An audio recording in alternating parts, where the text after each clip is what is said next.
We're learning Siv Gimel of the Sicha. We're continuing from where we were holding last week. Last week we learned, it's on over here, it's on page 2, well, I don't know if this is the right page number. We're in Siv Gimel of the Sicha of Parshas Mishpatim. This is the most fascinating, amazing Sicha, where the Rebbe is talking about the events that happened in that time where President Bush and President Yeltsin met together in the UN with other leaders of the world, and they announced the end to the Cold War. And after that, they also continued meeting over Shabbos to discuss different ways of how to minimize the production of all kinds of weapons, the reduction of the weapons that are being produced, and so on. And the Rebbe explained that this event that took place, it's not just some other political event that happened that has no meaning. It's a direct result of the influence of the Rebbe and the Mashiach Shebedayah here in New York City, in the city where the Friediger Rebbe lives, on Erev Shabbos, Parshas Mishpatim, in the month of Shvat, as a direct result of everything that, starting with the Friediger Rebbe coming to America, and the Avodah that the Rebbe did here in this world, brought to this moment, which is a beginning of the fulfillment of the Nevuah of V'kitutu Charbaisam Li'itim, to take the swords and to beat them into plowshares. The fact that they decided to take the funds that were invested into producing all these weapons, and instead it's going to be directed to the economies and to help people with what they need, is mamash fulfillment. It's the beginning of the fulfillment of this nevuah. So let's continue inside the Sicha, the Siv Gimel, where the Rebbe continues explaining the details of this inyan. Is Gimel. What page number is it in this contrast? 32. Page 32. V'yesh lahaisef, to add to what we learned earlier, what we said earlier here. Sheshaychusay shalamu ura. The connection of the event that took place on this Erev Shabbos to the fact that this is the beginning of the influence of Mashiach in the world. This is very much emphasized when you look at the details of what happened in this event. Hamokim v'azman, the place where it happened, the time where it happened. Where this resolution and this announcement came. Announcing the reduction of producing weapons, which is a fulfillment of this nevuah of a kitutu charbaisam litim. So Rebbe focuses first on the place where it took place. Hamakim shabai ira morazet. The place where this all took place was where? Makim yuchad. This is a specific place in the UN. Shabai miyutzagim bekviyas by kayach hamedina shabailam. They have a representative of all different countries in the world, to have discussions peacefully, diplomatically, to try to resolve matters through means of diplomacy and through peaceful means without any wars. So where is this taking place? It's in this country here in the United States. And in this city, in New York City. It's the country and city where Beis Rabbeinu Shebabavel, 770, the place where the Friediger Rebbe came and settled in America, and the place where the Rebbe is in 770, Beis Chayenu, Beis HaKnesses, Beis HaMedrash, Beis Teira, Tfilah, Gmilas Chasadim, the Kvektushis Merivacham Yad Munas Sidereinu, of the Friediger Rebbe. Shabach Habayit, the Friediger Rebbe chose this place to live, V'kavoi la'mokim ha'merkazi, and he established it as the central location, Shamimenu Teitzit Teira, that from here Teira will come out to the entire world.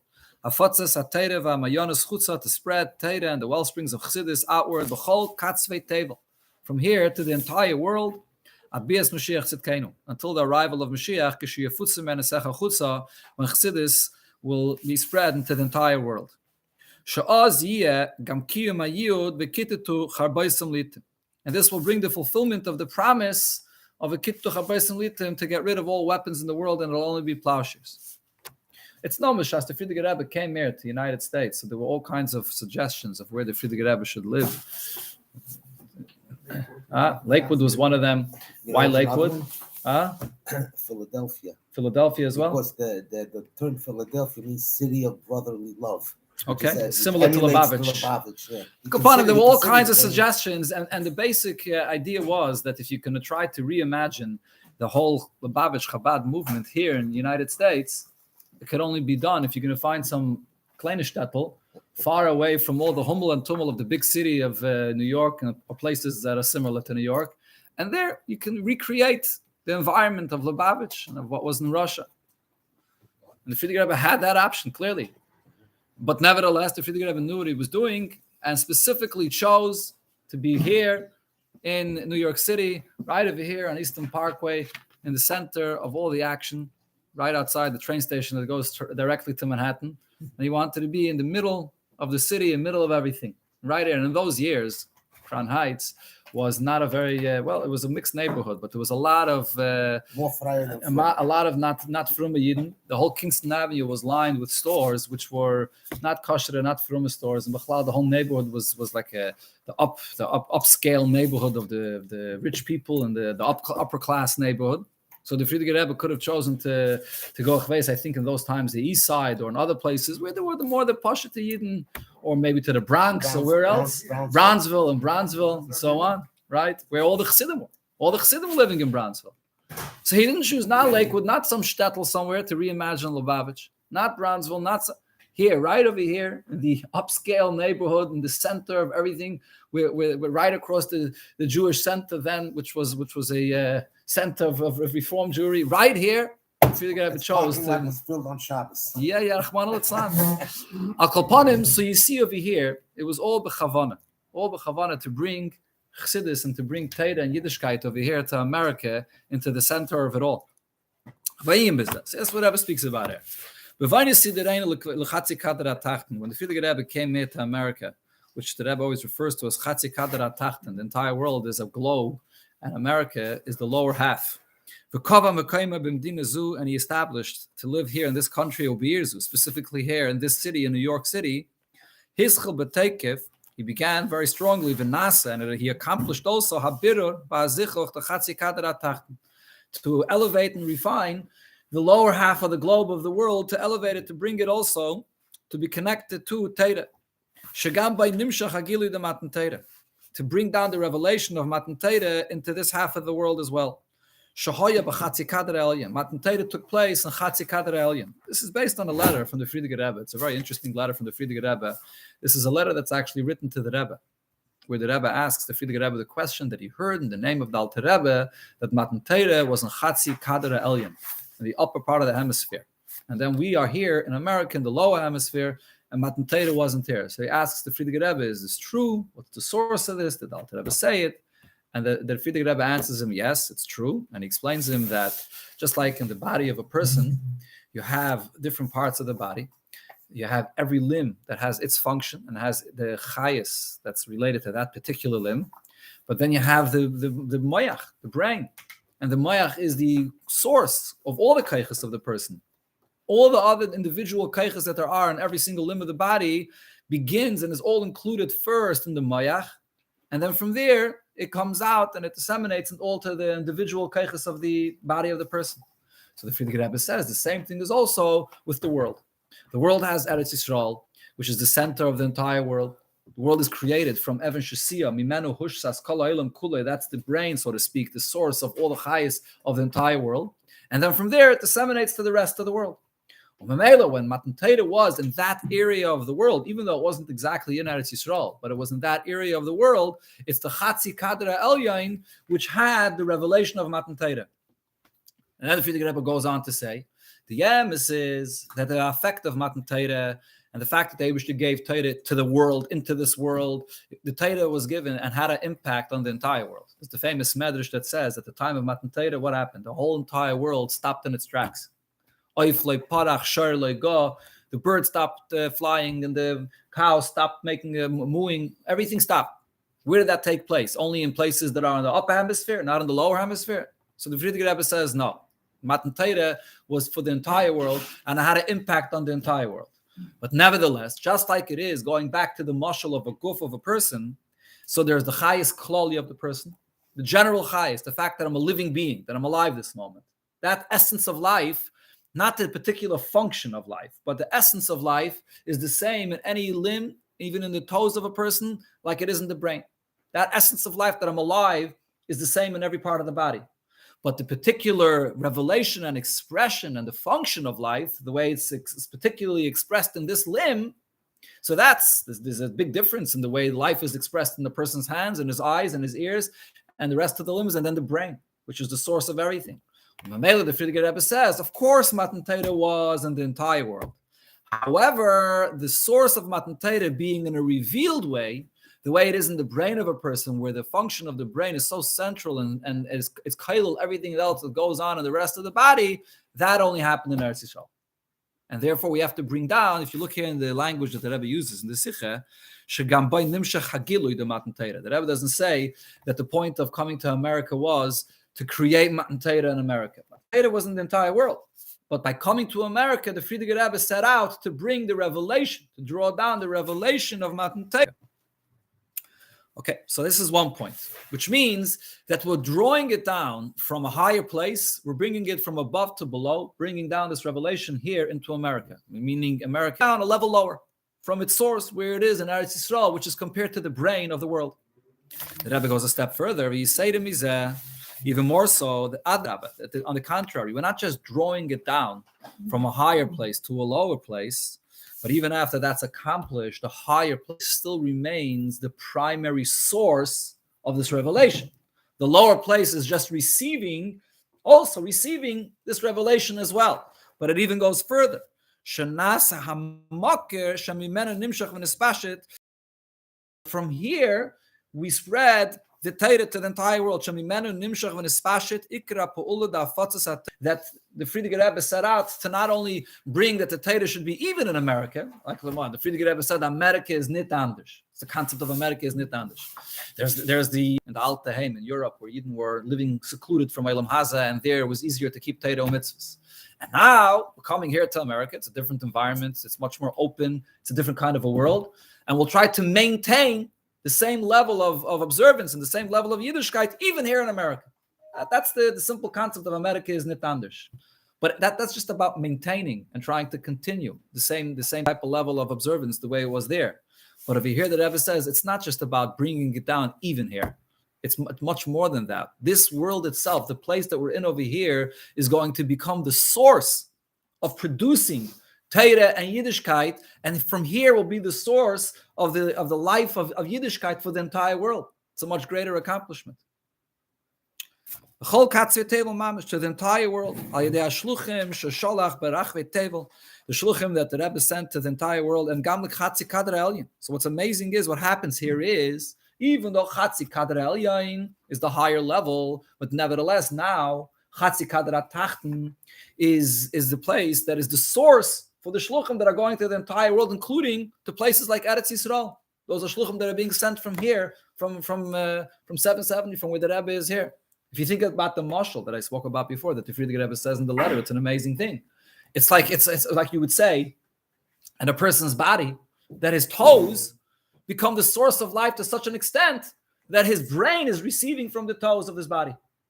It's not just that we draw down the energy of the brain, that it guides everything in his life, that even down to his feet, the moyach is shalat al-alev, and then the moyach, the liba polig l'chul shayfen, and then from the heart it goes down to all the limbs of the body, and even his feet are able to follow through with the ideas and the plans he has in his brain. That's usually the way it works. So even when the toe is in sync with the ideas he has in his brain, but who's the leader? The leader is the brain. But over here, the tremendous chiddush is that chatzi kadra tachten, which is compared to a lower limb in the body, becomes the source of the energy that even the brain is the recipient from where the feet is going. That's the murder of the chiddush here. It's all upside down. In Chassidus, it talks about the singing, and it says that as much as the head is the leader, and without the head, the person can't make decisions and doesn't have ideas of what he wants to do, and the feet are only a recipient. But on the other hand, though, the head without the feet can do nothing, can't get any of his plans done. And there's a mila in the feet that the head is relying on the feet to get his plans done. And it goes even further than that not tchilasam b'saifon, that the fact that the feet are the ones that actually get the plans in his head done. It must be that the feet that are getting the action done has a higher shayrish than even his head. As much as the head plans, it remains limited. It remains stuck in his plans. He can't materialize it. The fact that the feet is the one that actually materializes it means that the kavanah, the whole purpose, is fulfilled by the feet. So the purpose has a deeper shayrish. This is where it all gets materialized. Al derech zeh, when you come closer to the time of Mashiach and the world comes closer to the fulfillment of the purpose of its creation, so then you come to a point where not only the feet are seen as a limb which is receiving the hashpah from the brain that's leading and guiding the feet, but it comes to the point where the purpose of creation is revealed, and now the feet, the tachtain, which was the purpose of creation. The whole purpose of creation was for what? For the dira b'tachtainim, that the tachtain itself will be penetrated and elevated and be connected. So therefore, that fulfillment is dafke in the tachtain. In this sense, the tachtain itself becomes the leader that from here all the shluchim are sent into the entire world. That's the teichin advarim that the Rebbe is saying here. There's another place where the Rebbe talks about this, Benegei to Mitzrayim, a similar word, where the Rebbe explains the difference between Menashe and Ephraim. When Yaakov, first Yosef, and then Yaakov came down to Mitzrayim, so there's two different names that Yosef gave to his children, Menashe and Ephraim. So the Rebbe explains Menashe was Yosef saying that he wants to remember. Menashe means that I want to make sure I do not forget where I come from. I come from Eretz Yisrael, and even after being in the Mitzrayim for so many years, but he wants to make sure, ki nashani elakim, nashani means to forget, that he wants to remind himself not to forget the experience he had in Eretz Yisrael, and even being in Mitzrayim, and even being a Mishnah Lamelech, and being involved in all the responsibilities that he had. Nevertheless, he should remember, always remind himself, where do I come from? That's one thing. Then the Rebbe says the name Ephraim is already going a step further. The name Ephraim is Hefrani Elikim Be'eretz Anye, that I'm going to become fruitful and multiply here in this land of affliction. Meaning it's not just about trying to maintain and remember what was in the past and using that experience of the past to be able to continue with the dedication of what you had before. In that sense, you're never really present in the galus. You're here, but you're constantly thinking, I'm not really here. This is not my place. I don't belong here. And in your mind, in your experience, you're still connected to Eretz Yisrael. So you're never really here. That's the first point that the Rebbe speaks about over here, to bring Matan Torah to America. But how do you bring Matan Torah to America? By bringing the hashpah of the brain, by bringing the hashpah from the Elyon into this place. So you're never really present here. Hefrani Lekim Beretz Anye is a completely different level. It's a completely different thing. You can take the actual environment and the nature of this place and what's going on here, what America is all about, and utilize the nature of the world over here in America, that it itself should become a support and a source of Torah and mitzvahs, not only to the Menashe, but Hefrani, that this itself becomes the source of sending shluchim to the entire world. That was the main accomplishment of what the Frierdiker Rebbe accomplished in Chatzi Kader Atachten. Okay, let's continue inside. Sending shluchim to even the furthest corner in the world, to spread Torah and Yiddishkeit to all Yidden,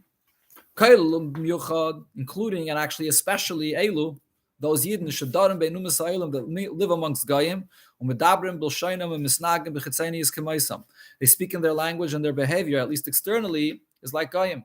So you're reaching the lowest element of Klal Yisrael that's assimilated amongst Goyim. Another important point. To spread all matters of goodness and kindness and righteousness and justice amongst the nations of the world by teaching them to keep the mitzvahs b'nei Noach. The Rebbe emphasizes very much in the later years. And the reason for this emphasis now is the closer we're getting to the time of the coming of Mashiach. When then the entire world, all nations of the world, will be transformed to all come and serve the Eibishter together. So this is Bechlal, what the Frierdiker Rebbe and the Rebbe came and accomplished here in America. Now, in the latest time period, starting from Tafshinun, which is a year of miracles, continuing into the next year, a year of wonders, Neflas Harenu, and Neflas Bakail, Higia Pulazulasi. These accomplishments and the influence of the Aveda of the Rebbe here in the Chatzi Kader Atachten has come to a peak. The Pritzas Gvulisea Shalom Medinahi, and where is this peak of the Aveda of the Friedrich Rebbe expressed here in this world? You can see this. So here the Rebbe goes immediately into what happened in the fact that the Iron Curtain was torn down, and that Russia changed and opened up completely. The Pritzas Gvulisea Shalom Medinahi, that all of the limitations and boundaries of that country of Russia opened up. Shebishaita, in its time, for many years, it was about 70 years or so. So their entire mission and everything it stood for was to fight the spreading of Torah and Yiddishkeit. And communism fought the whole entire belief in Hashem and the Eibishter being the manik of the world. Including imprisoning the Friedrich Rebbe. And then as a result of that, the Friedrich Rebbe leaving that country. So that's in the past what happened. And yet now what happened? So it has now continued over there as well.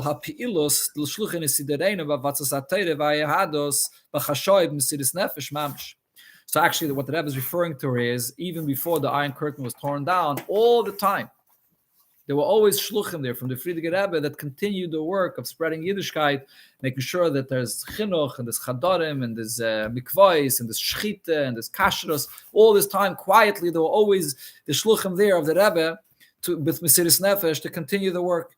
Ad l'tkufa achreina, until finally, now in the latest time period, shenizbat l'gzeiris hamalchus, the decree of the melucha of communism fell and it was removed. V'nis afsher and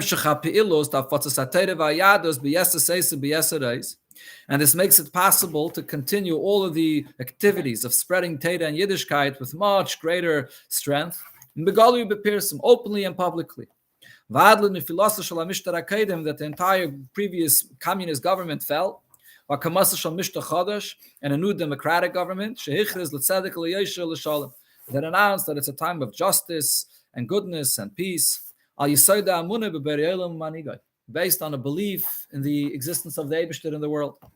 So the Rebbe here is saying that what happened over here in Russia, the fall of communism, so you look at it, it's just, you can trace it back, maybe, if you would think, just rationally, you would think you just trace it back to certain political events that happened, how one thing led to the next, and how different things came together, and it caused the fall of communism. So the Rebbe is saying, no, that's not the case. I mean, it's well known that the Rebbe predicted the fall of communism well before it happened, when people didn't believe that it would happen. Right? The famous thing the Rebbe told, Professor Branover and others, should prepare for the Yidden that are going to come to Eretz Yisrael. And the Rebbe spoke about it, and the Rebbe saw. What did the Rebbe see? The Rebbe didn't just see the political events that are going to lead to this. The Rebbe saw Beruchnius, the effects of the Aveda, of the Chassidus and Torah in the world, of what it's accomplishing. And the Rebbe saw that it's coming to a certain peak, and therefore it's going to cause this breakthrough, the fall of communism. That's really what it's a result of. It's not a result of what we may think we see with our physical eyes of what caused it. I mean, that's really the main ukudah of this whole Sicha here, is really to change our whole view of how we look at things that happen in the world. Things, we see them happening, and we just attribute them to what we can see with our eyes. Things happen in nature. But it's not the case. He have this Sicha over here, but it's really just one example for when you see such events happening in the world, and especially when you see these major events, these major changes in the world, there has to be something Beruchnius that's going on that's causing this. Befrat, we believe, as I mentioned last week, that everything in the world that happens is B'shvil Yisrael, B'shvil HaTorah. That's the preemius of the world. So whatever major events take place in the world, it's all a result of some kind of a ruchnisdige change that's happening, that's then being manifest in these physical or in these political events and whatever else is happening in the world. And it's the same, the Rebbe here is applying it to this case. As a continuation for the fall of communism, so on that Erev Shabbos, there was a hapkisha ben manhiga achadosh shel Medina ahilu manhiga shel Medina zu, the meeting that there was between the new president of Russia and the president of the United States. With the participation of other leaders and presidents of major countries in the world.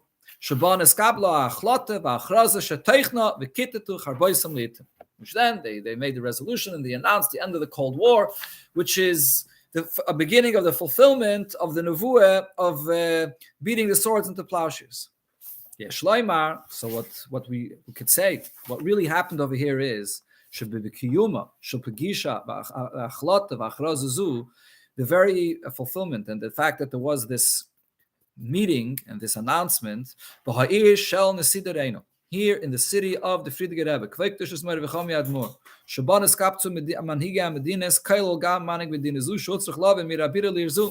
So the president of the United States is traveling from Washington, D.C., which over there, that's the capital of the country. And where is he going to? He's coming to New York City, which is just one city in the country. So why is he coming here to New York City? He's coming here because this is the city of the Rebbe. Right, so the Rebbe and the Ha'ara points out, yeah, of course, the simple reason is, the reason is because the UN was specifically placed in a city that's not the capital of any country because it's supposed to be a central body that's all countries feel comfortable coming to, and it's not related to the capital of any particular country. So therefore, it was placed in New York City. But the Rebbe says the real reason is because New York City is the place where you have the hashpah of the Frierdiker Rebbe. And therefore, the president of the United States is coming to the city where the Rebbe is, which is the source of what caused this entire event to take place. So Merum is, what this all hints to is, this is all a result of the spreading of Yiddishkeit and all of the influence of the goodness and the justice and the kindness in the entire world that has been done in the past and continues to be done now as well, through the Nasi of the generation, which is also the Mashiach the Mashiach of the generation. By coming to the completion of this Aveda, of bringing this goodness and kindness into the world in these times, the entire world becomes fitting and deserving. It becomes a place which is already refined. That you can see the beginning of the impact of Mashiach in the world, which is V'shafat ben Agayim, that Mashiach judges amongst the nations. This is a direct influence of Mashiach himself in the world. In the Ha'ara here, in Ha'ara 26, you have it in the back of that pamphlet. I'm not sure which number Ha'ara it is over there. The Rebbe points out the fact that the UN, the idea of the UN, all began in Tafshin Beis in 1942. And then in 1945, in Tafshin Hey, that's when it was more or less already decided. And then in Tafshin Yud Aleph, which is after the Rebbe became Rebbe, that's when the building of the UN was purchased. So that's when they established the UN. So you have in this Ha'ara, it was in 52. So okay, it says, all right, okay. So it says in the Ha'ara, B'shnas Tafshin Yud Aleph le'erech. The point is, the reason it says B'shnas Tafshin Yud Aleph le'erech is because it's in connection with the Nesias of the Rebbe that began Begolui in Tafshin Yud Aleph. Okay, say that. Good, okay. And the Rebbe points out the famous thing that the pasuk, the Kitetu Charboisam Leitim, is inscribed on the building, the outside of the building. The Isaiah wall. Yeah, the Isaiah wall. That's what the world calls it. Still there. Yep. So all these things, engraved in stone. Okay. So none of these things are a coincidence. The timing of this, the place of this, and the fact that they actually went and inscribed this statement from Yeshaya, this is all a result of the Aveda, the Frierdiker Rebbe, or the Rebbe really, that began in Tafshin Yud Aleph and then came to a peak in Tafshin Nun Beis, then when they had this meeting. This is the Teichen Advarim here, and from this we understand that, to say the same is true benegay to all other events and everything that happens in the world. This is one of the things that you saw very much by the Rebbe, that the Rebbe was mechadish, and the Rebbe trained us and educated us that when something happens to you begashmius, it's not just an event that we see here in nature or in the physical of the world, but there's a ruchnius dig cause for this. The Rebbe trained us, something happens begashmius, go ahead and check your tefillin and mezuzahs. Go and see what's going on. Something is lacking beruchnius, and therefore it's creating that kind of a lack in gashmius as well. Right? The Rebbe once spoke about the vart of the Sicha Magid, that Gemara says when a person davens, he should daven mitoich kavod reish. So the Mizritcha Maggid said, what this means is, instead of davening for the lack that you experience yourself, your needs that you have, daven for the source of where the lack in your needs came from, which is the kavod reish shalamayla. If there's something beruchnius that's not in line, that's missing, that there's a gap over there, that then manifests itself in the fact that begashmi is there's something going on. So instead of focusing on the result, you should focus on the source lamayla. That's beneged to davening. And the same b'chlal, beneged to whatever happens in a person's life. Chassidim know right away. You ask a question, so what's going on? Maybe I didn't check my tefillin for a long time. Maybe I didn't check my mezuzahs. Maybe there's something else. Maybe there's another achlata teva. I'm lacking something in a certain area. They never trained us this way. This is the concept of what you see something going on in the world. The gashmius of the world is just a mirror and a reflection of something beruchnius. So from time to, this is the dahiras pratis of the Rebbe to this is countless. From time to time, the Rebbe would point out things when you get to events in the world in this way. The Rebbe addressed current events all the time, but how these current events are a result and a manifestation of something beruchni is from time to time the Rebbe addressed this. And here, this Sicha is directly and openly, the Rebbe is not holding back anything. He's telling you exactly the way it is. What you see is going on over here is the ashpa of the Rebbe in the world that's coming to a certain peak. So from this, we have to understand and take the same attitude and the same outlook when we get to all things that happen in the world. Everything that happens in the world comes through the funnel of the Nasi Adar that's bringing things down and is orchestrating events in the entire world. That was the whole thing, but I guess this, especially our, that we're not,